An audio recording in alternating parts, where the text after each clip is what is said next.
Hi, my name is Ryan Connor, and I will be doing my presentation on the country of Aruba. First, I'd like to start speaking about the history of Aruba. First known inhabitants of Aruba originated from Venezuela, who got there around 2500 BC and so on to about 1000 AD.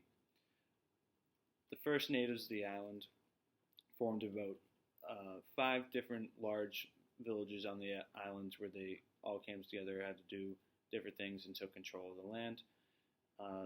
About 500 years later, in 1499, the Spanish showed up around the time where they started to colonize and explore what they called the New World. They showed up to Aruba and tried to colonize it, but they found it not very suitable for farming, but they did enslave the natives of Aruba and brought them back to Spain for slavery. About 137 years later, in 1636, the Dutch then took control of Aruba during the 80 Years' War with Spain for control of that complete area. They held on to Aruba due to the importance was of having a Navy ships there and just have total control almost of the Caribbean Sea down there. Today, Aruba is an independent nation, but is still watched over by the Netherlands, and still being part of the Netherlands today, they watch over Aruba and still take care of them in some ways. And next thing I want to talk about is the economy of Aruba. The biggest revenue factor of Aruba is that generates the most money. Is all the money they bring off from tourism. Tourism plays a huge role in their economy. One of the most traveled to countries in the world, not even just the Caribbean alone. They have a huge hospitality sector with many hotels and a lot of beaches you can go to and travel to and do a lot of things there. And then one of the other biggest sectors of their economy is petroleum bunkering, which is pretty much refueling all the ships that come around through the Caribbean Sea, which will also generate you a lot of money because it takes a lot of fuel to run those ships. Aruba is very dependent on imports because there's not a lot of resources on this island. Unfortunately, like said before, with Spain, that's why they didn't colonize as well and almost just enslave those people because they don't have many resources, and that's why they're importing so many. And the economy has been growing, but compared to the world, it is growing at a very slow rate, which is at 1.6%, which is about around 160th in the world. The religion in Aruba is another subject I would like to talk about. Religion in Aruba is not very diverse at all. The majority of people in Aruba are Roman Catholic, that being 75% of the population. And that's due to the fact that the Dutch and the Spanish were Roman Catholic as well, which generally down the line affected how Aruba is today.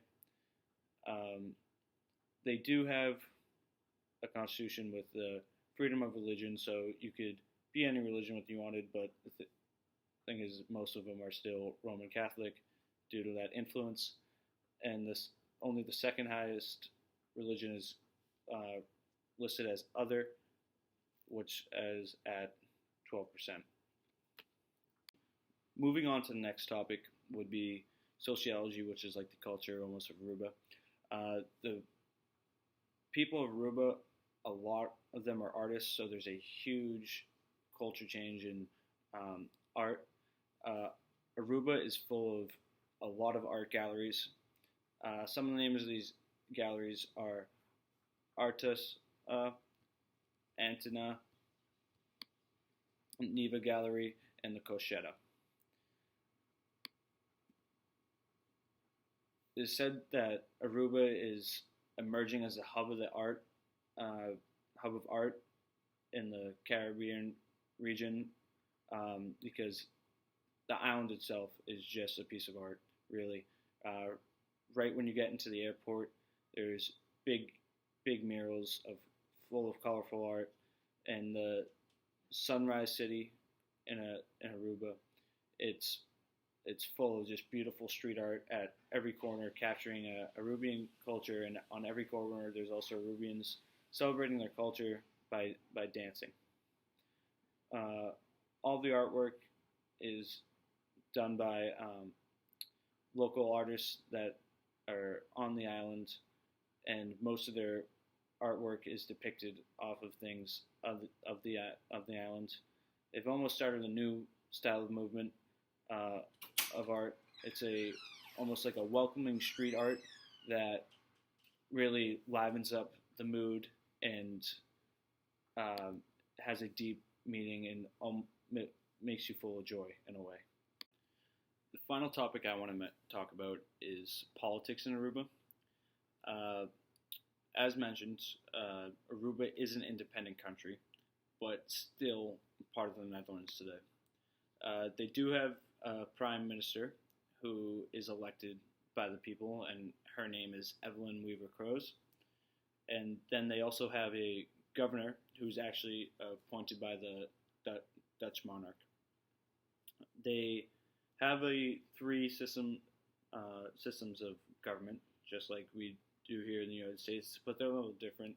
They have like the executive order, the executive branch, who is like the president, but in this case it's a prime minister. And then they also have the legislative branch, which is parliament, where there is 21 seats, and they hold their seat for 4 years, and that is decided by an election by the people of Aruba. And they also have a judicial system that's a little different than the Supreme Court, but that's tied in with like the Dutch government as well. From here, I'd also like to connect Aruba to our class. In our class, we've looked at this text, Caribbean Slave Narratives. This text connects to our class with Aruba because when Spain had control of Aruba, they enslaved the natives there. This was a result of imperialism and colonization. So Spain tried to come in and use all of Aruba's resources, which they did, which they could use even though it wasn't a lot. They came in, used all of Aruba's resources they could use, and then from there they enslaved the people. And then this started like a chain reaction at the time, from the time Spain was there all the way up until today, pretty much. European countries have been imperializing countries all over the world, especially in Africa, just going in there, ripping out all of their resources and everything that they kind of need to survive. And then there's still probably some enslavement going on, but it's pretty much like slavery with the work they have to do in those countries by if getting paid barely any money whatsoever. And then also, due to imperialism and colonization, Aruba still being a part of the Netherlands is also a direct result of imperialism. And another connection I'd like to make from this course was one of the readings, No Silence.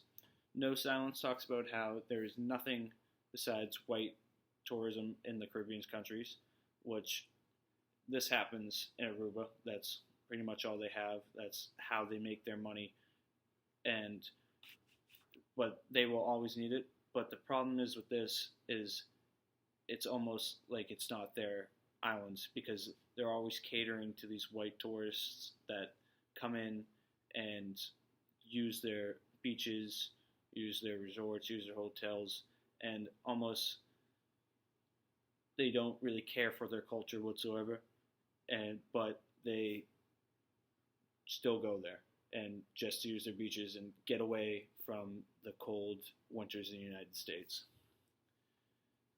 And how I made my connections to Aruba or the Rex activity, I've always been interested in Aruba personally. My aunt and uncle go there every year, and they tell me how cool it is.